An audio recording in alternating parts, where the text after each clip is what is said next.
In a situation like that, especially when you're a brand new company and this is your first comic book, there's that expression, like, I'm paraphrasing here, it's like, never attribute to Malice what you can attribute to stupidity. This goes out to the challengers.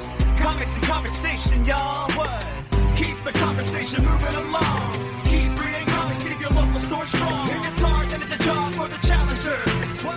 Comics and conversation, y'all. From Challengers Comics and Conversation in Chicago, this is Contest of Challengers, a comics industry business podcast with Patrick Brower and W. Dal Bush. All right, Dal, this is a great one. Okay.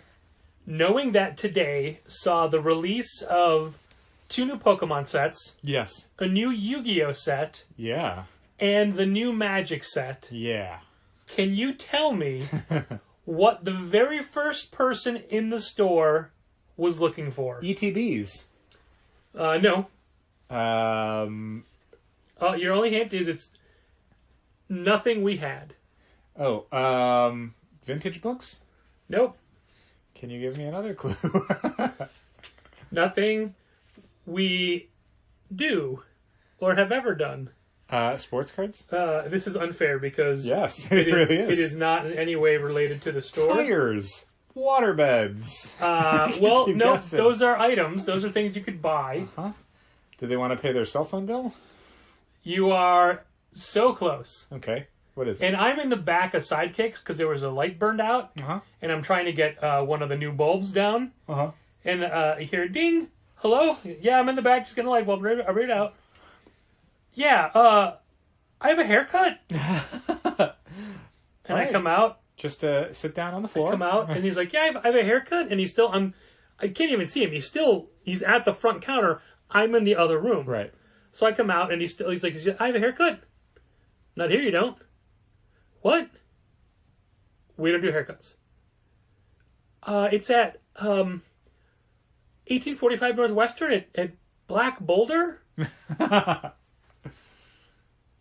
And I just look at him, and I just go, that way. Yeah. And I point. This is, I mean, it looks like a bookstore, right? I feel like it looks pretty much like a bookstore. Continually talking to me when I'm not in the room. Uh-huh. And just and this was an adult male. This was not a youngster. This was somebody, I dare say, in my age range. A grown adult who should be able to look around and go, this doesn't seem like a place I'd get my hair cut. And I wonder how you find Black River Barbershop to schedule an appointment if you've never been there. I don't know how anyone finds any services, really. I mean, someone maybe recommends them, or somebody, they just do a search online looking for a barbershop. Okay, hypothetically, Yeah. and this is, If I had hair. if you've been known to get haircuts in the past. I have. If someone recommended to you a new barbershop, Uh-huh. and you're like, all right, I'll do it, what would you do? Well, you're like, I'm going to give them a try. Sure, I'd search for them online. And then, like, search for them how? I mean, assuming someone said, hey, I go to this barbershop, it's called Black River, you should try them out. They're on Western Avenue. I'd be like, all right, Black River Barbershop, Chicago. And then I assume something would come up, a website that would either have their address or a way to book an appointment or a phone number I should call or If whatever. it only had an address, would you do any further searching to see if there's an exterior shot? No, not really. I always look, like, is there a street view? Like, what am I looking for here? What is it set back? Is it, like, upstairs somewhere? Yeah, no, I usually wouldn't think to do that. I might if I was at a place and I'm like, I see a comic book store and I don't see anything else because I haven't turned my head 45 degrees to my left. So let me, at that point, I'd maybe get on my phone and be like, where is this? Okay, so I'm going to expand this into a different customer interaction. Okay. Let's say you don't book an appointment with Black River. Mm-hmm. You're just going to trust your luck. Okay. And let's say you get there after 5 o'clock and they're closed. What would you do? I guess I'd probably try and make an appointment then, if I've already wasted a trip. Would you keep coming back after 5 o'clock and keep saying, oh, they're still closed? I would not. We had a club member call today, a little frustrated because they have books on hold, but they keep rushing over after work every day. And when they get there, it's after 5 and we're already gone. And all I could think was, if you've come to the store, there's a sign on the door with our hours. Yep. There's a sign next to the door with our hours. Yep. If you go to any page of our website, if you look us up on social media, If you look us up on Google. yeah. So like We changed our hours like a year ago. I mean, it was it was June. Right. Like a year ago. Plenty of time for people to get up to speed on it. But my point was, if you got to Black River and they were closed, you'd probably look at their hours on the door. I wouldn't just assume that they locked up for no reason and I'd probably have better luck the next day. I'd assume that they have either posted hours or something I should probably touch base with them to find out if I should bother coming back over. And don't get me wrong, I appreciate this customer calling in to say, hey, I'm trying to get my books, haven't been able to. Sure. But I feel that as a competent adult human, there's ways you could make your life easier. For sure. We had so few actual customer interactions today. Yeah.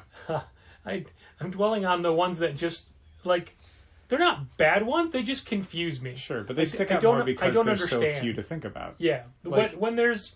If we have a super busy Wednesday, I'm probably not going to remember the one or two things where it's like, oh, that was kind of weird. Like, I'll remember the ones that are terrible, but I won't remember the ones that are just, like, awkward or weird.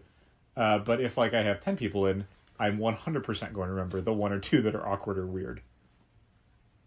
Which is all of them. No, I wouldn't say that. Okay, fine.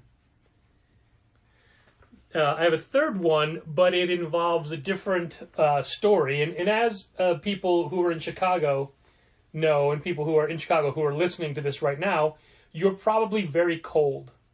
You're probably in freezing temperatures with the wind chill. It's probably in the negative degrees when you're listening to this. Yeah, the feels like today was -9. And there was a pretty strong wind. A lot of people were complaining about the wind. In fact, one interaction that stands out was a couple comes in and I'm like, "Hey, how's it going?" They're like, "It's cold out there, but it's so windy. It's really windy. It's like it's an aggressive wind." I'm like, "Yeah, is it insulting you and saying stuff about your mother?" And then the woman's like, "I know, right? Like, why did she pick today? Like, this is my vacation. Why does she have to schedule all her stuff when I'm trying to do my thing?" I'm like, "Oh man, I hit something. Yeah, you I hit did. something big." You opened a wound. I'm like, if you are running with my bit, that is hilarious. Yes. Because you got me immediately That's to go, great commitment. okay, yeah. Whew. But there's a thing that, I assume if you are in Chicago, whether this is your first winter in Chicago or not, there's steps you take. Like, for example, I just got here to the recording studio and I have some towels I put in my car for this winter, and I covered my engine as thoroughly as I could. Yeah. To give the rats somewhere nice to sleep tonight. Exactly. Really let them know that you appreciate their work. But I also have, put the mothballs in. And I have a bag of salt in my car as well for potential needed times. And you know that if you are going to be away from your home for a few hours, you maybe turn on a faucet, the cold water faucet, real low, just so it drips, just so water runs through the pipes so they don't freeze. What you wouldn't want to do is go out of town and then have your heater break. So your apartment drops to 28 degrees. Pretty cold. So all your pipes freeze, and then it gets really cold. Then those pipes burst, and then water rains down through the condo that you're in, all the way from the 4th floor down into the floor of the comic shop that's on the ground floor. Yeah, that's us. That is us, and that happened today. It did. And it was actually kind of funny because there's a constant leak, a small, steady, gross like sewage pipe leak in the trash room that drips, very slowly, but it drips. But it drips onto a concrete floor right by a vent. So fine, whatever. It's been that way for years. Andrew is cutting up recycling boxes and putting them in, and he comes back in and says, "Is that leak in the trash room always been there?" I'm like, "Yeah, it's no big deal. It always happens." He's like, "Oh, but that's okay. I'm like, yeah, it's fine. I mean, they've never fixed it, but it's not a big deal. He's like, okay. Then he goes about his work. And I go in the back hallway for a reason, and then I hear something. What am I hearing? So I go in the trash room, and it is rushing water, just rushing everywhere out of the back corner of the trash room. No good. And I come in and I go, Andrew, that is not supposed to be there. Yeah.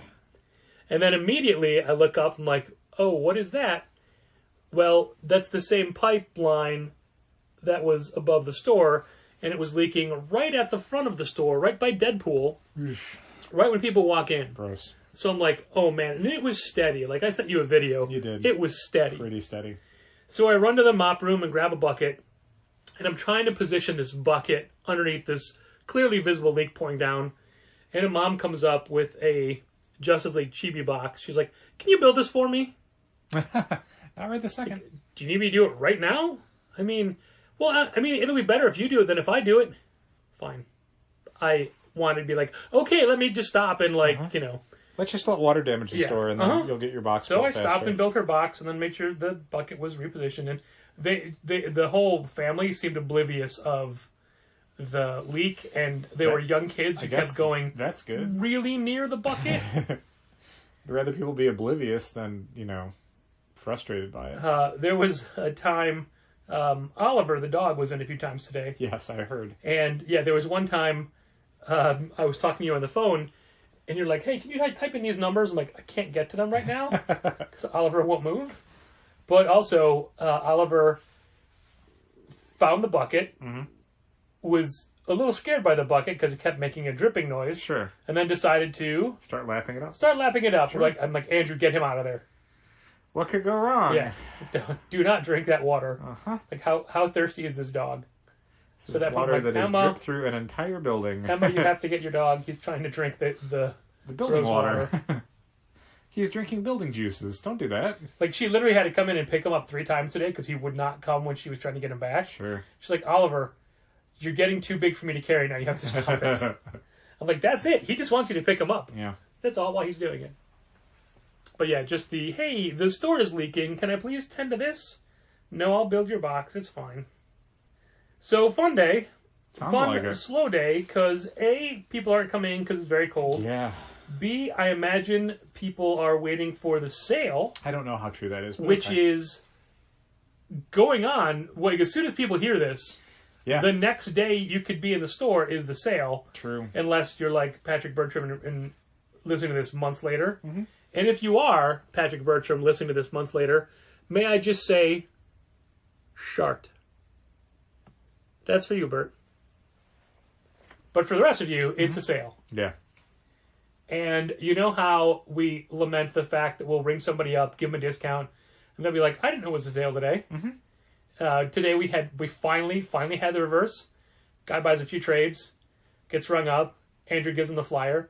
He's like, oh, I would have waited if I knew. Too late. Sorry. Your card went through. Sorry. I mean, it's a fine line. Like, you can come back for more. You don't want to say to somebody, hey, don't buy these. Right. Although I think you did. I did. Kind of. Somebody was going to get the first issue of A Girl Walks Home Alone at Night, second print that we got in.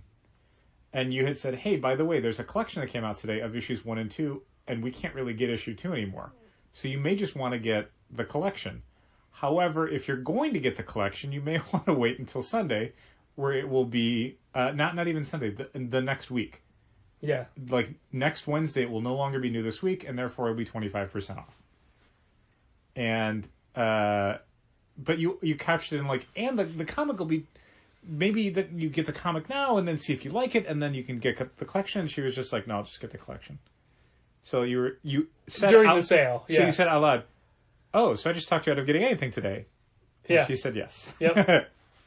And you realized what you'd done. I mean, it is literally a fine line to dance between getting someone's business now and hoping they come back later. Yeah, or also, like, it's one thing to be like, hey, we have a sale coming up, but at the same time, it's like, hey, why don't you not buy anything now and then come back and spend less money later? Sure. Because theoretically, it's more money. Or is it the same, you just get more stuff? Right. Well, for me, I always try and prioritize pitching the sale to subscribers because they're usually just getting new this week stuff. They're not getting back stock. So the things that would be on sale for them, like, it wouldn't be their subscription books. It wouldn't be new comics this week. So it's kind of enticing them to, hey, you're someone who normally just comes in and gets the new stuff. This is a great opportunity to get supplies, to get toys, to get graphic novels, to try out comics you passed on, all that sort of stuff. People who are non-subscribers who are getting stuff that would be on discount, I usually would just like fold up a flyer and like put it in their books. Yeah. They find it later when they're at home. Great. I don't feel like I've like ruined their day by saying, oh, by the way, you could have saved 25% if you waited a week. And I think for a lot of people, and maybe I'm just projecting on this, but in the wintertime, I don't want to make a lot of extra trips. Sure. So if I'm at a store and they're like, hey, if you come back next week, you can get these same books for 25% off. One, now I've got to make a second trip back. Two, I don't have those things to read for a week, and I came to a store today specifically to buy things to read. What am I going to do for the next 5 or 6 days? Like, so oftentimes what ends up happening, if we would pitch people on it, they'd be like, oh, I am going to get this stuff today.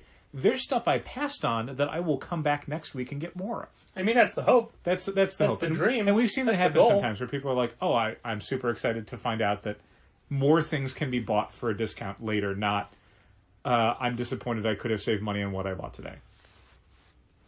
We made it a point to put new release signs on all the card gaming that came in today. Yep. Got to do that now. Because they got to be marked new this week. Yep. And I've printed you out a t-shirt sign-up sheet. Perfect. I'm reminding everyone, but, you, because I'm talking to you, Okay. that they're just unisex shirts this year. Yep. So all I'm asking for is name, phone number, and size. Yep. Not style, not color, not cut. Since you spent Not more clarity. than $100 today during the sale, that's post-discount, pre-tax. You do qualify for a free sale t-shirt. This is the year's design. I tapped the sheet where the picture of the shirt is. And that's just a rough approximation. It's available in a unisex cut, sizes small to 4XL. What can we put you down for? That's the pitch you're going to hear a lot of this year. Cut, huh? Yeah.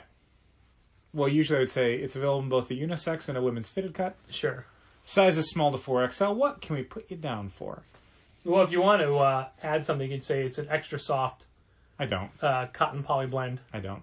It's such a good shirt. It's a burlap sack that we drew this picture on. What can we put you down for? One burlap sack, please. Mm-hmm. Oh, you got me. I walked right in your trap. I guess I'm getting a sack. I guess. I got to there- draw a picture on a burlap sack now. I'm no Anessa Espinoza, but I'll do what I can. Isn't there an Elvis song that's like, I'm caught in your sack? I have no idea. I don't know. It's a trap. It's a trap. I saved some money at... Oh, no, I should have gone with... I love you. But no, it doesn't fit. Okay. I had to keep stopping so we don't get sued for using a song we don't know the rights for. Uh-huh. Unlicensed That's samples. the only reason I didn't Oh. sing the whole thing. We didn't Obviously. we didn't get clearances. Obviously, I would have. Obviously. I was reading a thing on, I think, Pitchfork about, like, hip-hop and sampling culture and how there's a lot of websites now that'll be like, hey, in this song, here are all the different samples the artist used. And that's really fun for a lot of fans of hip-hop to be able to understand, like, where these things come from and what's being used to make this art. And probably not great for the artists who never paid for those tracks. So that's the other problem, is that basically it becomes kind of this weird search engine clearinghouse where if you are a corporation that owns the rights to a lot of different musicians who are no longer around to exercise their rights, you can just type in the name of the artist that you have the rights to, and then it'll go, oh, here are all the songs. And then you can go, cool, here are all the ones that didn't request clearances or pay for the clearances, so we're just going to sue them. And so it's this weird friction in that community of, like, fans who aren't doing this, like... Maliciously. They're not calling people out, but there's a lot of hip-hop artists who are like, this is snitching. Like, this only works if you don't call it out, and you're calling it out. So now these songs can't get released, or I pay a bunch of money, or my label goes out of business, or whatever. Like, these are all the negative consequences of, hey, I made a list of all the things that you stole. Don't do that. So, yeah, anyway. How come the message isn't don't steal? I mean, I don't want to get too much into it on a comics industry business podcast, and I'm someone who read literally one article on a music website, so I'm not exactly... We happily call out artists who steal other artists' poses or work. Sure. Well, again, not a huge fan of this genre. B, read one article. C, do not have a dog in this fight.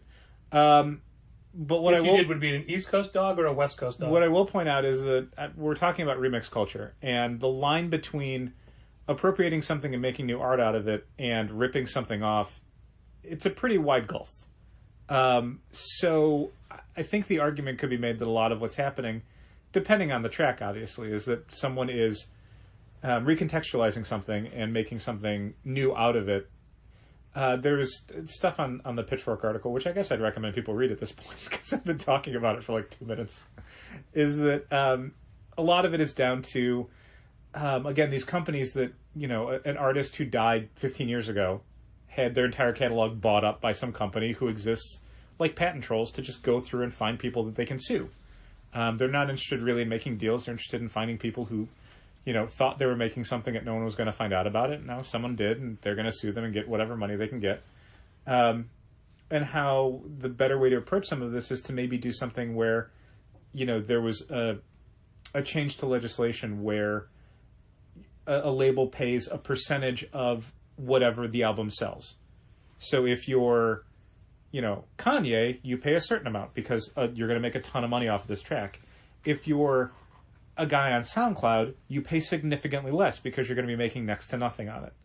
So instead of just whatever flat rate a company wants to negotiate, which could, be a pittance or it could be more than you're going to make on this track, that sort of stuff is why I think some artists will not source stuff correctly or not go through the proper clearances. And some of it is also don't want to, forgot, don't care. I mean, there's a lot of reasons why an artist could decide some of it to not go through the proper processes. Some of it sounds like the same processes for grading CGC books and deciding how much you're being charged. I guess.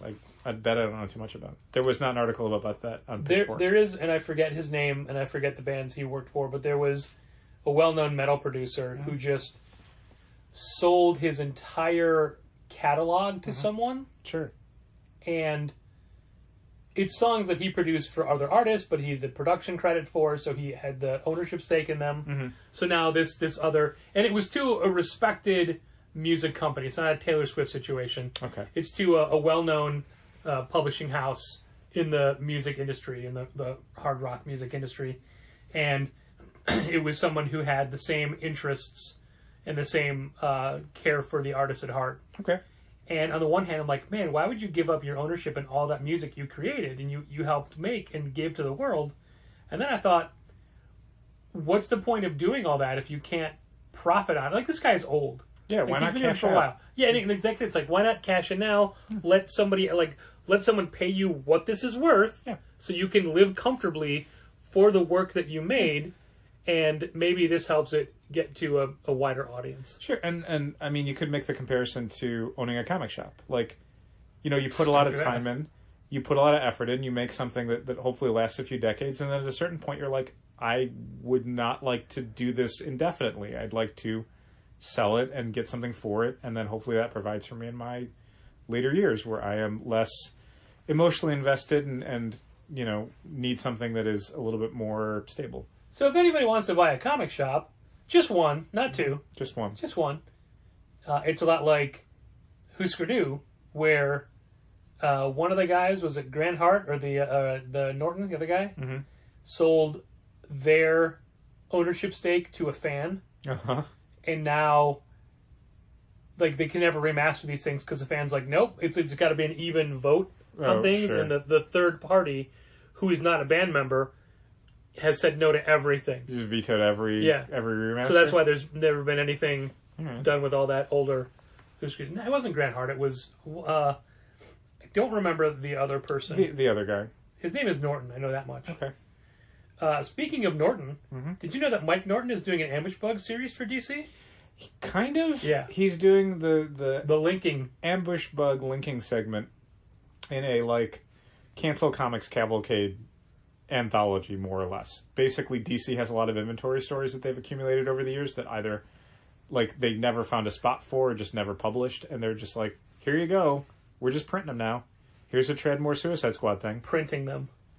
Eventually they will. I mean, think so? all of this stuff will be... Like, anything that's digital first, it doesn't mean digital only forever. It Okay. means digital first, and then eventually it will be a graphic novel or a miniseries. They're going to monetize everything they do as much as they possibly Why would can. you not print a Treadmore Suicide Squad story? Yeah, they will eventually. It's not a priority. It's not going to happen right away. So, printing comics Mm-hmm. is a thing that publishers Apparently harder to do these days. do. But, yeah, I guess it is harder to do. I mean, we all remember the 6th of November? The last Ronin #1 debacle where stores ordered way more than IDW had printed, even though we were placing orders in a system designed to prevent that very thing from happening. Technically, yes. So the final order cutoff system has at its basis the idea that 3 weeks before a book is released in stores, a comic book is released in stores, participating publishers offer a final order cutoff for retailers, where retailers can change their numbers up, down, whatever, before the publishers go to press. The problem is, if a book that's being solicited on final order cutoff takes longer than 3 weeks to print, for whatever reason... Publishers have two choices. Exactly. One, get the final order numbers longer. Be like, hey, we need 5 weeks to print this book, so please give us... There have been times in the past where we've been ordering fancy cover books from DC where we've had to give the FOCs on an issue before we've done the FOCs for the issue that comes before it. Right. And, I mean, like I said when I started this explanation, I'm specifically saying comic books. Graphic novels, hardcovers, these things have a much longer FOC period. We might be closing orders on a graphic novel 6 weeks before it comes out, rather than 3 weeks for comics. So yeah, like Patrick said, you can either move that date. You can say, okay, well, this is going to take us 5 weeks to print, so we're going to make the final order cutoff 5 weeks before the book comes out. Or you can roll the dice. You can for just whatever make reason. up a number and hope for the best. Yeah. And then you can find out eventually whether that number was right or wrong. And frequently we're finding out that those numbers are wrong. And wrong in a way that is not great for stores. It's not wrong like, oh, the publisher has way too many copies now. It's usually not that one. It's usually the other direction. I mean, the publisher having too many copies is bad for them. Sure. Probably okay for retailers. Yeah, and that's the thing. If like, that's the case. I feel like, and I don't think any publisher, when they're in that position, is trying to aim low. They know they're rolling the dice on this, so they want to give a little bit of a cushion so that if the numbers go up, they can still accommodate them. It is bad for publishers to print too many copies, but it's good for retailers, and printing too few copies is bad for publishers and bad for retailers. It means you're selling substantially less copies than you counted on, and your retail partners are furious. Using some of the language you just said right now, would you say that guessing and printing before you have retailer orders is a bad idea? I would say it is a bad idea. I would say it is... I don't know the specifics of how a publisher makes that decision and why they choose to go that way instead of getting orders and then printing those orders along with maybe a healthy overprint just in case, especially if you're a brand new company with a brand new first issue. I've always thought if I had money to burn, I would publish comics. I would mainly publish my friends' comics. Mm-hmm. And You go the Kevin Eastman route? Yeah, basically. You'd just be like, oh, I got a ton of money from action figures based on a comic book I did. Like, who wants to make a comic book? What comic? What are you excited about making that no one else wants to fund? Here you go. I long ago came up with a name and the logo. I'm not sharing any of those now. That's fine. It'll never happen. But I think that one of the things that I would do is, you know, if I'm promoting a book, and if I'm promoting it for a while, and I'm talking up its exclusivity and how rare it is and how only a handful of people will actually be selling it, I wouldn't then have to tell people, oh, you ordered too many, I need you to reduce your orders. Yeah, in a situation like that, especially when you're a brand new company and this is your first comic book, there's that expression, like, I'm paraphrasing here, it's like, never attribute to Malice what you can attribute to Stupidity. Where it's like, just because something is a bad situation, it doesn't mean that someone's necessarily, like, scheming to make this happen. It could just be an honest error. It could be just a mistake that has incredibly negative consequences. But there's always this part of my brain where it's like, there's a part of me that can see how this could be advantageous for a publisher. You know? If you're a publisher and you're trying to get publicity and you're trying to get people to pay attention, and you're trying to do it in a market that is largely collector-driven these days, Yeah. it's one thing to say, hey, we're making these books, and create attention by limiting their availability, by not making them available digitally or not making them available through a centralized mail order system, or to limit the number of locations that could potentially have them. And then suddenly, if it's, oh, by the way, the first prints are also heavily allocated, suddenly it's a thing where you can't even wait to get them. Like, the day they come out, you need to be there. Like, anybody who previously was, like, on the fence is now going to feel like, I got to get my orders locked in. If my store has pre-orders, I got to make sure I'm getting them in. It ramps up the collector mindset in a way that is such an obvious benefit as far as getting people excited about this. And if you're playing a long game, cutting off the amount of profitability you can have on day one, if it means you have an instant sellout and a ton of people who are like primed to make sure they never miss out again, that creates a situation where I want to believe it's a simple error, but there's this tickle in the back of my brain that's like, if I was trying to game the system, this is how I would do it. Yeah. So I don't...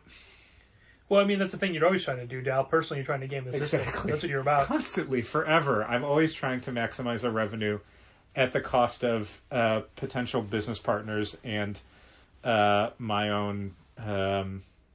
Sanity. No, I was going to... What was I going to say? Reputation. My reputation. By the way, Sanity was the group that Nikki Cross was in.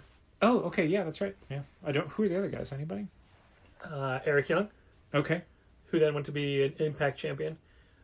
Killian Dane, Oh yeah, yeah. Okay. and one other guy. One of those. Jungle Boy. Yep, that's it. That was him. The boy, the myth, the legend. Mm-hmm. So what we're talking about is Bad Idea. Uh-huh. And we've talked about Bad Idea a lot on the do. podcast. Feels like we're going to be talking about them a lot for the next year. In the last week, several developments have happened. Now, we were one of the initial 100 stores. And then it was 150 stores. Mm. And then we found out in December that another store in Chicago, somebody fairly close to us, was a Bad Idea store. Like, okay, well, that's gonna... We hadn't placed any orders yet. Right. And obviously, all of the ordering has been put on hold because of the pandemic. ENIAC #1, which is their first release, was due out like May 6th of 2020. Yeah, it's supposed to be free comic book day. It's now coming out March 3rd of 2021. Yeah. So they postponed it like everybody else had to. Sure. And to keep interest or publicity alive, they did a button contest where you had to push a button X number of times, and they weren't going to release the book until the button was pushed 100 million times or something, like that number. And then there was store versus store, and we participated, meaning I participated, and you mocked me for it. Yep. And we made it into the final 8. The reindeer games I'm not that crazy about. Right. That's always more your thing than my thing. I'm just trying to keep in good graces when I don't know why. Uh-huh. And I guess my job is to constantly say things where I get us out of those good graces by broadly hypothesizing. So then we placed our order for issue #1. Mm-hmm. And now this is a book that we were already excited for, and we were buying into their hype, and then we had all this extra Doug time. Braithwaite. Man, oh man. What's that? Matt Kent, Doug Braithwaite. Yeah. And then we had extra time to think about it because of the pandemic. Mm-hmm. And then we had more and more people sign up for it. Yeah. So we put in a number that was aggressive, but not as big as it would have been if not for this other store in the neighborhood. Yeah. Well, not neighborhood, but near us. So, I mean, the two things that we were thinking about were they're kind of pushing on two different sides. One is Bad Idea's rule that whatever you order for the first issue of an arc is what you have to order, the minimum you have to order for each subsequent issue for the arc. So if we came in and said, we want to do 200 copies for issue 1, but we'll cut it down to 100 for issue 2. You can't do that. You got to do 200 for 2, 3, and 4. And that means that you have to consider, okay, what do I think my issue 1 sell-through is going to be?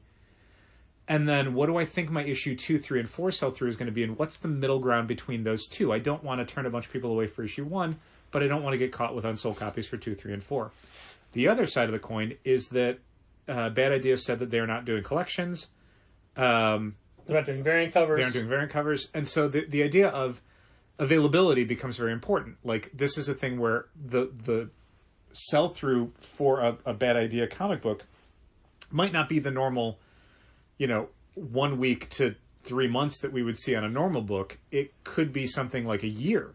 So you want to make sure that you have copies that are going to last you not just beyond like the 1 month window of the release of the book. Now more than ever, people tend to wait and see what reviews are online or see what a book is doing before they commit to it. Yeah. And we wanted to be able to have people who come in when number 3 is out to be able to get 1 and 2. Yeah, to say, oh, here are the first 2 issues you can catch up right now. So we had to come up with a number that fit those different criteria, that, the kind of Goldilocks number of, you don't want to get stuck with it, but you don't want to turn people away. And we came up with a number that, was more aggressive than it would have been had it been like a new Valiant comic or something, which, this could have been 5 years ago. Right. Bad Idea has a lot of different mechanisms working on it. We've seen interest from a lot of different kinds of fans.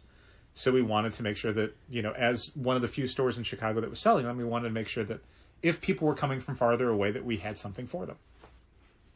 So we placed our number. And we were contacted and said, hey, thanks, by Bad Idea, saying, hey, thanks for such a strong number. Mm-hmm. And I said, honestly, it would have been more, but, another store has got it. But I'm not complaining. I'm just telling you our thought process. Right. But yeah, we definitely had a higher number in mind, and we were like, let's do 75% of that, because that's where we feel like that number is going to be now. And then, this very Monday, when they announced Bad Idea Worldwide, where they were announcing a lot of their international stores, mm-hmm. they also added more domestic stores, mm-hmm. including the closest store to us. Uh-huh. The physically closest store to us in Chicago, of all the stores in Chicago, is now also a Bad Idea retailer. Yep. So, which once again changes the calculus of how many do you have to have, because suddenly, there is a store literally down the street that someone could just stop at. And it's like, okay, well now I feel like whatever I ordered is probably going to move half as fast as it would have before. I wonder, their decision making for this. Do you look at a map and see all the available stores and think, no, let's all group them together. Let's put them all in the same area. No idea. It's so very weird. And then, right after that, the next day, we get an email from Bad Idea saying, hey, you've all ordered too much. Mm-hmm. You maybe want to reduce your orders. Right. Don't forget, we're a new fledgling company. People don't know us yet, which is the opposite of everything they'd been saying. Yeah, it's a little weird to come in at the 11th hour and be like, okay, we want to tamp down expectations. What if people don't care about this? Or what if they don't move that fast? And it's like, I see what you're saying, but it's also, it is the polar opposite of a year's worth of, we are revolutionizing the industry. This is going to be huge. We want to celebrate comic shops. We want to do all this stuff. And then to say, hey, by the way, and this is something that we had seen in a letter that was sent out to Bad Idea fans, not to retailers who are participating, but to individual people who've signed up for the Bad Idea mailing list. There was a line at the end of one of them where it was like, hey, stores are going to be ordering copies of ENIAC 1 soon. If you want to pre-order it, now is the time to tell your store that you want it so they can get their numbers right. And that way, when it comes out in a couple months, as long as they have copies, you'll get yours. And it's like, and I'm paraphrasing here, but the line of that really jumped out at me was wait, why would a store, if they took your order before they placed their order, why would they not be able to fill that? And it was already this indication of are they expecting to allocate? Right. So that was already kind of a warning bell of that changes how we order, and that changes more than that. And the thing that's going to always make stores angry on allocations, what if I overpromised? Sure. Yeah. I've been taking pre-orders for a year. Yeah, and there was we were asked, how many pre-orders do you have? And I thought that was just hey, just making conversation. We're curious. Yeah, just gauging what do you think your rack sales are going to be versus what are your pre-sold orders are. So when we got this letter saying, hey, do you want to reduce your numbers? I thought one of two things. One, I thought, oh man, maybe the orders are too huge and they already had a print run set. Yeah, I mean, and there's not enough. Like to that one, certainly the idea could be that, a lot of companies print overseas. It's a lot cheaper. Yeah. And certainly in a pandemic, it can be harder to make sure that you have a solid pipeline to make sure that you get your books when you need to get them. There is a global pandemic.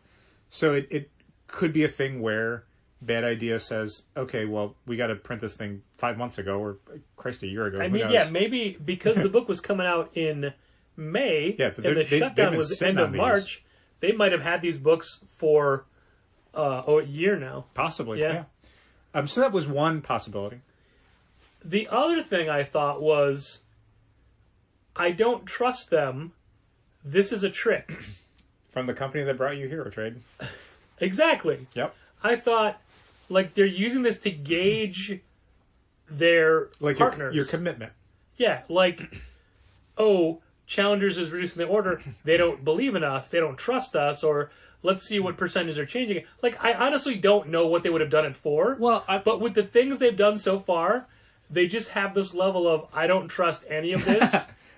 Like reindeer games. It's all reindeer games. Yeah. Going back to the button, I was pushing the button repeatedly for us during those contests, and each time I pushed it, and I mean, I know that Margie was pushing it as well. Sure. But there were times when I'm pretty sure it was just me, and the number was spiraling up. Like, this is a lot of pushes. Like, like what sweatshop is pushing this button? Like, some of our time periods we got, like, hundreds of thousands of pushes, and the other times we had, like, 10,000. Yeah. Like, how is that? What is different? Yeah, when you had mentioned to me your fear that it was some sort of trick, I mean, it wasn't something I thought of before, but when you mentioned it, it's like, well, I could definitely see a thing where it's like, hey, we're offering people a chance to go down on their numbers, and, the stores that ended up keeping them the same a week later find out, hey, by the way, you believed in us when we were trying to get you to have doubts.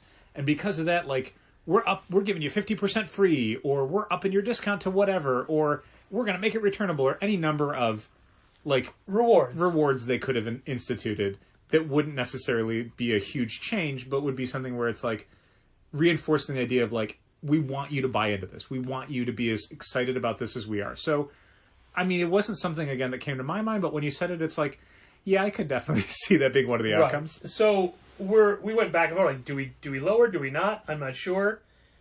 Well, a mere 2 days after that, we get another notice saying, hey, you're being allocated. Yep. We're getting allocated by 49%. Yes, we are getting 51% of our initial order for ENIAC number 1. This is around the same time that, I think, between these 2 points, maybe, they announced what they're doing as far as reprints. Yeah, it was in that exact, like, in that, hey, you're being allocated. However, here's how we're making up the other 49%. Well, I think they had announced what they were doing for reprints right before they announced the allocation. Like, it wasn't the same email. It was like a separate, hey, by the way, we're not going to be doing second prints and third prints and fourth prints. They're basically doing an initial printing and then an unlimited printing. Like, we've done that, to put it in Challengers terms that everyone's going to understand. We've done it for t-shirts before. Where we do the sale shirt, you can only get it during the sale. During that 7-day period, you spend more than $100. You get a free red sale shirt, or 1 year a blue sale shirt, depending on where you bought it from. But there have been times where the design that we've commissioned that year has been so popular that people have said, I really want it. It's either too late for me to get it, or at the time we didn't have, like, an online storefront. So there was no way for somebody who lived in, like, LA to get one. So we would then do an unlimited printing where we would do the same design on a black shirt. And people could we would do a Kickstarter and people could order whatever they wanted. So Bad Idea started doing the same thing for all their books going forward. When the initial first print run sells out, they will go back to press with, like, a slightly recolored header logo. When that sells out, they're going to go back to press with the exact same altered colored header logo. So basically, there will be second print, third print, fourth print, fifth print, but they will have nothing distinguishing which printing you're getting. So basically, they're all second prints. It's just the second print stopped and started a bunch of times. Yeah. So again, it'll just be like a limited and unlimited. So like we are going to get 51% of what we initially ordered for ENIAC with the limited print run. And then we're going to get 49% of our print run as the unlimited one whenever that comes in. Which they're rushing out to make sure that stores, don't go a month without having any copies of ENIAC, assuming they sell out of their whatever their allocated number was. I've already seen stores be like, "Hey, we are done with that's it. We're out of first prints. Yeah, you're welcome to sign up, but you're going to be getting not first print. Yeah, moving forward." And I get it. Yeah, I mean we are fairly close to that. Yeah, we're not at a great position. So yeah, it was definitely a bummer to find that out, and yeah, I always want to believe publishers when they're like, hey, this was a legit screw up. We're owning it. Like, here's what we're doing to solve the problem.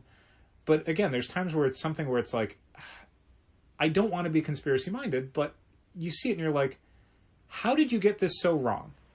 Like, what was the circumstances that led to this level of miscalculation? And the two things I either get to choose from are, one, you massively screwed this up in a way that I would not have expected from a publisher with this level of institutional knowledge, or two, it's reindeer games. Like, this is, creating artificial and now literal scarcity. I do feel a little bit bad for them. They are taking kind of a drubbing online. Well, no, not about this. Just in general. Okay. For example, they should be for this. There was a discussion I was part of this week where people are saying, I don't get it. I don't know what the big deal is. One guy's like, yeah, I was interested in them, but then they needed to know how big your store was, where the bathrooms were located, stuff like that. I don't want to take part in that. And I jumped in and said, hey man, we're a Bad Idea store. They never asked us for the square footage of our store. They never asked about the bathrooms. Yeah, you're thinking of the Wizards Play Network. Yeah. That's a different thing. This is Bad Idea, a comics publisher. And he said, oh no, I know, I was just being hyperbolic. But I've heard stories. You don't need to hear stories. Here's somebody who went through the process. How is that hyperbolic? And you were... That's just a lie. Yeah, you're deliberately trashing them for that. And then just the number of people I was going to do it. I was going to get 4 copies or so. How is that worth you being a Bad Idea store? 4 copies. Yeah, I was talking to... there's an international publisher who was... Not publisher, pardon me. An international store. And FYI, not All-Star. Okay. Usually if I'm talking internationally, people automatically assume it's All-Star. Or Kamikaze. Yeah, neither one of those. Neither one of those. This store... Or Big Bang. Was it Big Bang? It wasn't Big Bang either. No. It is honestly not a store you know. Okay. And their initial order was 15. As a Bad Idea store? Yeah. So now they're getting 8. Rounding up. That sucks. It just makes you wonder, how is that worth being a Bad Idea store for? It doesn't seem like a real necessary thing. I mean, to jump through those hoops to be a store that sells 15 copies of a $4 book or whatever. I also think that you're absolutely right, where suddenly we'll have people being like, oh, I want this now. Oh my God, yes. Yeah, and that's the thing. People who... It's not like it's turning people from well, I was going to be there day one, now I got to be there hour one, although it'll do that. It's more people who were like, I don't know if this is going to be that big a deal. I don't care a whole lot. Who are suddenly going to find out about it and be like, oh no, this is a big deal. And on top of that, people who weren't even on the radar for it before. Yeah. That are going to have a lot of stupid collector sites being like, no, you got to get the first print. I'm very comfortable telling anybody who wants to sign up now that they're guaranteed a not first print. That's fine. Yeah, the whole situation's a bummer. Bad Ideas is a group of people that I want to support, and it seems like every time I open my mouth, it's in a way where it sounds like I don't respect them. And I do like some of them personally, the ones I know, but there keeps being all of these little screw-ups and little barriers and little decisions where I'm like, I don't feel like I am a part of this so much as I am a mechanism for them to exert their will. And I don't love that. One of the rules is that a store can't raise the price of the book for 30 days. Yeah. But that doesn't apply to people that buy it first day. Oh God! They can oh my immediately God! put it online. I'm sure some of them who have subscriptions places. Let's find out. Let's see what ENIAC #1's going for online. Oh man, I'll do it. I'll look it up.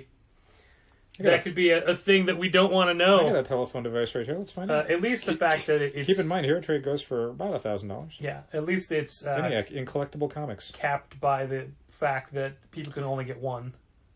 Somebody is selling online 10 copies of the Bad Idea How is that possible? promotional comic Okay. for $60. All right. Are there bids, or they just have that's their asking price? It is not a bid. It's a priced object. Okay. That's obviously always a thing to take into consideration. Me. While Dal's looking, I want to thank everybody who's voted for us for the Chicago Reader Best of Chicago 2020 Best Comic Shop. I appreciate your vote. And Thanks, folks. the voting ends Monday the 8th at noon Chicago time, noon Central time. So if you happen to hear this before then, you can still squeak a vote in. But otherwise, thanks so much. So nobody online is selling ENIAC 1. That's amazing. Right? I'm doing this on my phone, and I feel like I want to go to my desktop because I'm like, that can't be right. When I type in ENIAC Bad Idea to eBay, the only 3 things that come up are people selling the Bad Idea preview comic. The only thing that comes up is the internet saying, yes, it is. And then results matching fewer words has more of the preview comic. Somebody selling the CGC 9.8 Hero Trade for $5,000. Wow. $5,000. I love that somebody is selling the Hero Trade #1 unslabbed for $1,250 and still charging you $2.89 for shipping. I feel like if you're asking for over $1,000, man, you can pay shipping. Yeah, right. And also, if you're only spending $2 on shipping, that's not going to be well packaged. Let's go media mail, just in a manila envelope. Here you go.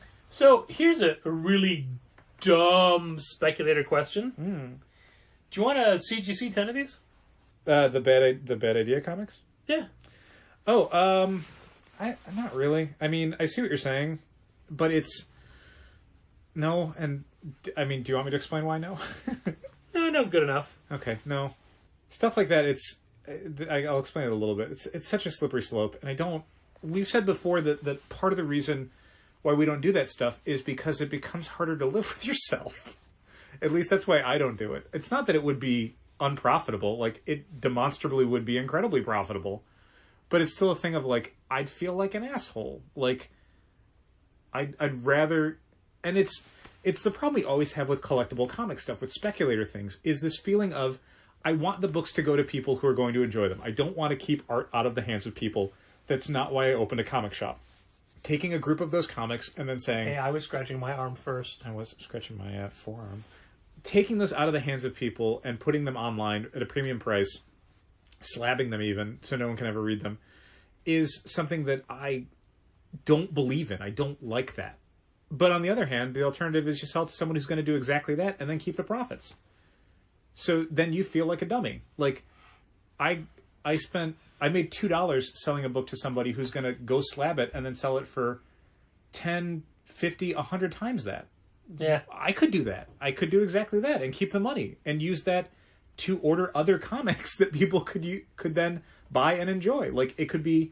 It's not like I would just suddenly have that money and congratulations. It would go back into the store and become something that the store could improve itself or stock other books or whatever. So I feel like I'm talking myself into it right now. I mean, that's what I'm hearing. Jesus. Well, let's get off that topic. Yeah. And you said that... To be continued, then I guess I'll say that. People buy comics to enjoy them. What if you bought the Immortal Hulk #43 and you happen to be a Jewish person? Yeah, it would certainly be maybe not super great. For people who don't know, you can go online and search Immortal Hulk 43 and you'll see a bunch of different pop culture sites explaining the situation. But the long and short of it is that there's a page where Joe Fixit goes to a pawn shop? A jewelry store. Sorry. And the background signage is anti-Semitic. It's very reminiscent of X-Men Gold #1. Yeah, so the kind of tricky thing with this one is that on Wednesday people were seeing it digitally and in print and went, hey, this is anti-Semitic. And then that night, Joe Bennett, the artist, explained his situation and said it was an error. One thing was a legit... This is his words now. I'm not ascribing any sort of validity to his argument. I'm just recounting Telling you what he said. One thing was a a lettering error because something was being lettered backwards, so he left out a letter, and that was his oversight. The other thing was he didn't understand the loaded iconography he was using, and he regrets it, and the digital copy has already been altered. The print edition is getting a corrected copy. Marvel regrets the error, etc., etc. I never heard the part about the loaded iconography. All I saw was I've been putting nods to horror directors and all of it, and I misspelled Cronenberg. And the other thing, I was writing backwards and left out a letter. The Star of David, he specifically says that it was something that he did not understand, that it could be seen as anti-Semitic. He didn't understand that. And not to keep a theme for this podcast, but it's a thing of, like, how much do you believe what someone's saying? Well, here's what I will say. Uh-huh. I worked downtown in the jewelry district. I worked in a building that was filled with jewelry stores. Yep. I passed multiple jewelry stores on my way to work every day. Uh-huh. You know what? And also, I would say that solid 90% of them were Jewish owned. Sure. You know what iconography was never on the outside of a jewelry shop? Great big Star of David. You know what iconography usually was? A diamond? Yes. That's exactly right. Yep. An actual jewel? Yeah. Yeah. Yep. Mm-hmm. Yeah, you'd think. Yeah, certainly the apology and the justification, all that stuff, doesn't ring 100% true. The larger problem is that this was in the line art that then 4 to 6 other people saw. Yeah, I mean, it was penciled, then it was inked. Yeah, I don't know if he's the inker, but it was colored, it was lettered, there's an editor, there's a production crew. Yeah. Nobody seemed to think it was problematic, so that's not great. I mean, I'm assuming if you are the colorist, you don't get a full script, per se. You just get notes, maybe. Sure, but... And you'll assume that by the time you got to you that it was all approved. Yeah, or like maybe this was something where it's important to the story that there be whatever. But regardless, the editor, at the very least, should be someone who's looking at this going, hey. Yeah, definitely. Hey. Like, I wouldn't blame a letterer, a colorist, even an inker. Mm-hmm. But I would blame the artist. Yeah, but regardless, it's a big problem. We've already had somebody drop Immortal Hulk, and I did not feel like trying to point them towards Joe Bennett's apology or explanation. No, definitely not. I did not respond to that email, but I 100% am fine. Like, I get it. I get it. Why? Yep. I understand. Yep. Well, the reason I'm bringing this whole thing up is because yesterday Marvel put out a statement saying that they're making corrections. Mm-hmm. It'll be corrected on the digital format. As you said, when the trade comes out, it'll be corrected as well. And they'll be making corrected copies available. And if retailers want to, they can make requests now. Okay. That's all it said. Uh-huh. It didn't say how. Right. To whom? Who am I requesting this or from? In what format? Like, is Henry Peter Gyrich? Do I go to him? Is this a one-to-one swap? Like, hey, Marvel, when you misprinted the Ron Garney cover to Wolverine, Black, White, and Blood... Blood, yeah, that's right. Number 1, you automatically reprinted those. Boom just reprinted an entire issue of Something's Killing the Children because there was a small tear in the same page on every copy. They just reprinted the entire print run. That was nice of them. So, do we have to exchange copies? Who do we talk? So I sent a message. There's a Marvel Facebook group that we are part of, and I sent a message to David Gabriel that was it quoted. Yeah. What is the process? I cut and paste and just said, how do we do this? Do we ask this from Diamond, or do we talk to you directly? And any message that you put on that forum has to be approved. Mm-hmm. Never got approved. Cool. So we have no idea. Yeah, like, I don't want it to be like, oh, you guys missed a deadline. Yeah, we definitely want to replace copies for people. I mean, I'd love to, replace anything that's currently in the store, but yeah, I don't know what I'm replacing that with yet. Right. And man, I had somebody come in today and very hurriedly run and grab a Hulk comic. And I'm like, man, oh no, it's an older one. It's fine. Okay. It's not the new one. I mean, it's definitely what I'm afraid of. Yeah. Is that as soon as something is like recalled, then the speculators really come out. And but it's see, like it hasn't recalled been because it's a hate crime. Like, do you get that? Yeah. Yeah. The same thing happened with X-Men #1, X-Men Gold #1. Sure. And if I recall, a chain of stores in the neighborhood made a big deal out of it, and we're selling it for more. That's the sound you made when you found out about it last time. It's so gross. So it's I mean, so I would gross. love to get rid of all our copies for new copies, but Marvel has not told us how to do it. Yeah, I mean, basically, as soon as I find out what's happening, that yes, you are getting them, and here's where they're coming from, and here's how long it's going to take, I'm pulling them out of people's subscription boxes and pulling them off the shelf. Fine. But I mean, at this point, I kind of don't want to do it until I know that they will get... Replacements. Yeah, people have read 42 issues of Immortal Hulk of a 50-issue series. I don't want to be like, hey, by the way, 43 had a page in it that is intensely problematic, and we destroyed it for you. Like, and full disclosure, I missed it. I read that issue. I didn't catch it. Yeah, I wasn't looking at the background, I'll be honest with you. Which, I mean, I guess is potentially the argument for the rest of the creative team, but my argument against that would be, you should be paying attention to it. Like, that is your job. It is not my job to check for background details that are when we are going through anti-Semitic. the week's books, I dare say we don't give them the intense panel-by-panel scrutiny that they may merit sometimes. Yeah, man, I got because we have a stack of books to read. I got every a stack week. of books. It's late at night. I spent a bunch of time watching wrestling already. Like, I am just burning through them. I want to make sure that, you know, I like Immortal Hulk, so I read Immortal Hulk, but I don't pour over Immortal Hulk. It's not like the sort of book that I luxuriate with. I don't. I just, yeah, it's a stack of stuff. I read it. I enjoy it. I'm moving on. But yeah, I certainly would argue that the editor of the book, for example, should be poring over the book. They should be luxuriating in it. I'm sure they've got a lot of work to do. I'm sure they've got a lot of other books to edit, but your job is sort of this. Two hypotheticals. Mm-hmm. And I don't have any ulterior motive with this. Okay. One, what if the word jewelry was spelled correctly? That would be a step in the right direction. Okay. Two, what if there was no word jewelry? Just a Star of David? Yeah.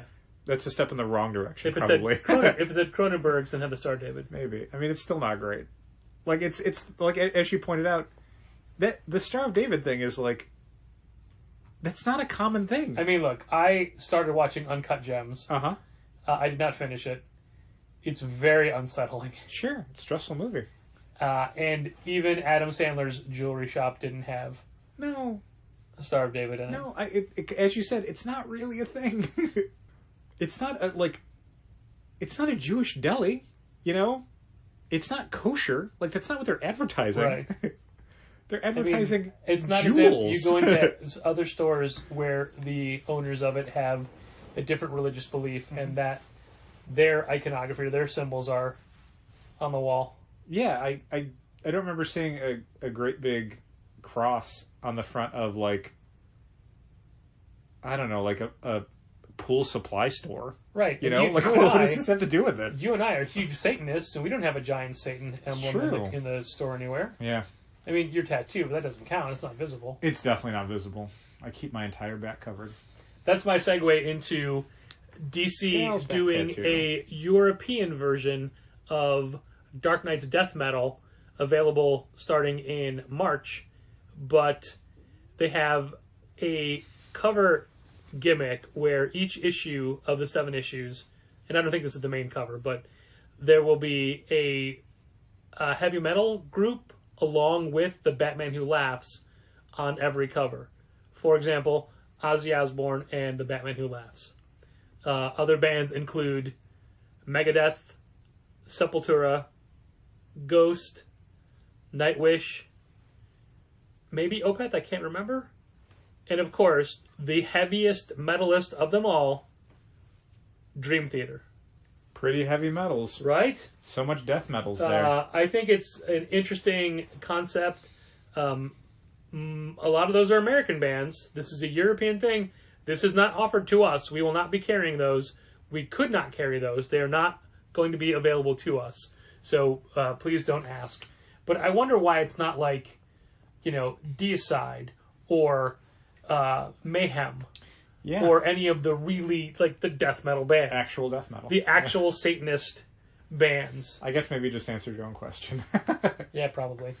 Ozzy Osbourne? Oh, he's harmless. He's an old man now. Dream Theater? Sure, why not? Everybody loves Jordan Resistance keyboards. Guys who might be legit Nazis? Less them. Less of them. Thanks. Thank you.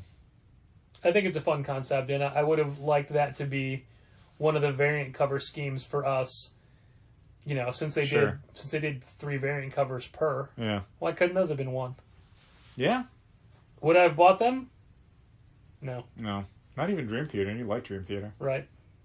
I asked you that because when you're telling me this, I'm like, oh, are you going to have to try and track down like a Dream Theater variant cover? And you're like, no.